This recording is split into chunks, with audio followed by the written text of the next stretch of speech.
જય શ્રી કૃષ્ણ. પિતૃઓના ઋણમાંથી મુક્ત થવા કરો શ્રાદ્ધ. માર્કંડેય ઋષિ અનુસાર શ્રાદ્ધ વિધિ કરવી કેમ જરૂરી? જાણો શ્રાદ્ધને લગતા કેટલાક મૂંઝવતા સવાલોના જવાબ.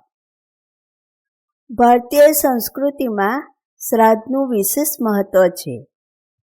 શ્રાદ્ધ એટલે ભક્તિ સાથે કરવામાં આવતી પિતૃતૃપ્તિની વિધિ, જેના દ્વારા પૂર્વજો સંતુષ્ટ થાય છે. પિતૃપક્ષ ભાદરવા મહિનાના વદ પક્ષની એકમ તિથિથી શરૂ થાય છે, જે અમાસ તિથિ સુધી ચાલે છે. એવું માનવામાં આવે છે કે પિતૃપક્ષ દરમિયાન શ્રાદ્ધ અને તર્પણ કરવાથી પિતૃઓ પ્રસન્ન થાય છે અને પરિવારના સભ્યોને પિતૃઓ આશીર્વાદ આપે છે. તેમના કૃપાથી જીવનમાં આવતી તમામ સમસ્યાઓમાંથી મુક્તિ મળે છે. એટલા માટે શ્રાદ્ધ કરવું જરૂરી છે. તે આપણા પૂર્વજો છે કે જે આપણને જીવનમાં પ્રતિકૂળ પરિસ્થિતિઓને દૂર કરવામાં મદદ કરે છે. તેમની મદદ પ્રજ્ઞા એટલે અંતર્જ્ઞાન દ્વારા આપણા સુધી પહોંચે છે. ભાદરવા મહિનાની પૂર્ણિમાના દિવસથી લઈને ભાદરવા મહિનાની અમાસ સુધીના પક્ષને મહાલય શ્રાદ્ધ પક્ષ કહેવામાં આવે છે. આ પક્ષમાં મૃત વ્યક્તિના પુત્ર અને પૌત્ર દ્વારા તેની મૃત્યુ તિથિએ શ્રાદ્ધ કરવામાં આવે છે. આ શ્રાદ્ધ પર્વમાં પિતૃઓને અનેક પ્રકારની સ્વાદિષ્ટ વાનગીઓ અર્પણ કરવામાં આવે છે. આમ કરવાથી પિતૃઓ સંતુષ્ટ થાય છે અને તેમના પરિવારના સભ્યોને દીર્ઘાયુ, સ્વાસ્થ્ય, ધન, સ્વર્ગની પ્રાપ્તિ જેવી તમામ ખુશીઓ આપે છે. શાસ્ત્રો કહે છે કે પુન્નામ નરકાટ ત્રાયટે ઇતિ પુત્રઃ, એટલે કે જે નરકમાંથી બચાવે છે તે પુત્ર છે. શ્રાદ્ધ કરવાથી જ પુત્ર જીવનમાં પિતૃઓના ઋણમાંથી મુક્ત થઈ શકે છે. પૂર્વજો કોણ છે અને ક્યાં છે? એવી શંકાને લીધે જે લોકો શ્રાદ્ધ નથી કરતા. આ શંકાનું નિવારણ કરતી વખતે ઋષિ માર્કંડેય કહે છે કે પિતૃઓ પોતાના સૂક્ષ્મ સ્વરૂપમાં શ્રાદ્ધ તિથિએ પોતાના સંતાનના ઘરના દ્વારે સૂર્યોદયના સમયથી જ આવીને બેસી જાય છે, એવી આશાએ કે તેમના પુત્ર પૌત્ર ભોજનથી તેમને તૃપ્ત કરી દેશે. પરંતુ સૂર્યાસ્ત થવા આવે ત્યાં સુધી પિતૃઓને જ્યારે ભોજન પ્રાપ્ત નથી થતું, તો તેઓ નિરાશ અને ક્રોધિત થઈને પોતાના પિતૃલોકમાં પાછા જતા રહે છે.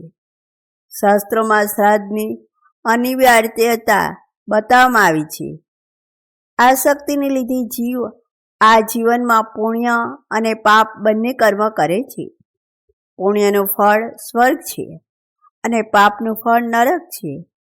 નરકમાં પાપીની સખત યાતનાઓ ભોગવવી પડે છે અને સ્વર્ગમાં આત્મા આનંદમય રહે છે.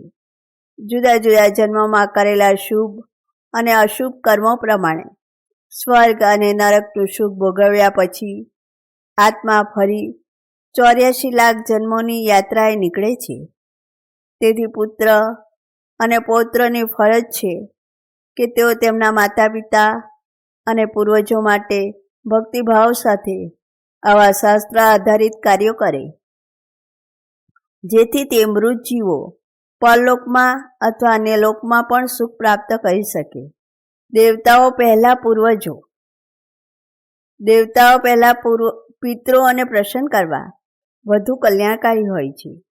શાસ્ત્રોમાં મૃત્યુ પછી ઔદ્રદેહિક સંસ્કાર, પિંડદાન, તર્પણ, શ્રાદ્ધ, એકાદશા, સપિંડીકરણ, અશૌચાદિ નિર્ણય, કર્મ વિપાક વગેરે દ્વારા પાપોના વિધાનનું પ્રાયશ્ચિત કરવાનું કહેવામાં આવ્યું છે. ક્યારે થાય છે પિતૃ શ્રાદ્ધ?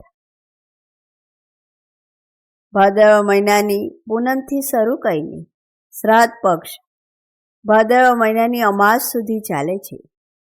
પૂનમે એ લોકોનું શ્રાદ્ધ કરાય છે જેમનું મૃત્યુ પૂનમના દિવસે થયું હોય. આમ તો જ્ઞાત અજ્ઞાત બધાનું શ્રાદ્ધ ભાદરવા મહિનાની અમાસી કરવામાં આવે છે. માત્ર 3 પેઢી સુધી જ શ્રાદ્ધ માત્ર 3 પેઢીઓ માટે જ છે. ધાર્મિક ગ્રંથો અનુસાર જ્યારે સૂર્ય કન્યા રાશિમાં પ્રવેશ કરે છે ત્યારે પરલોકથી પૂર્વજો પોતાના સંબંધીઓ પાસે પાછા આવે છે. દેવતુલ્ય સ્થિતિમાં 3 પેઢીના પૂર્વજોની ગણતરી થાય છે. પિતાને વસુની સમાન, રુદ્રા દાદાની સમાન અને પરદાદા આદિત્યની સમાન માનવામાં આવ્યા છે. તેની પાછળનું એક કારણ એ પણ છે કે મનુષ્યની સ્મરણ શક્તિ માત્ર 3 પેઢીઓ સુધી સીમિત રહે છે. કોણ તર્પણ કરી શકે? પુત્ર, પૌત્ર, ભત્રીજો, ભાણિયો કોઈ પણ શ્રાદ્ધ કરી શકે છે. જેમના ઘરમાં કોઈ પુરુષ સભ્ય નથી પરંતુ દીકરીના પરિવારમાં છે તો પુત્રવધુ અને જમાઈ પણ શ્રાદ્ધ કરી શકે છે. કાગડો, કૂતરો અને ગાય ને જ ભોજન કેમ? કાગડો, કૂતરો અને ગાયને યમનું પ્રતીક માનવામાં આવે છે. ગાયને વૈતરણી પાર કરનારી કહેવાય છે. કાગડાને ભવિષ્ય વક્તા અને કૂતરાને દુષ્ટતાની નિશાની માનવામાં આવે છે. તેથી શ્રાદ્ધ દરમિયાન તેમને ભોજન પણ આપવામાં આવે છે.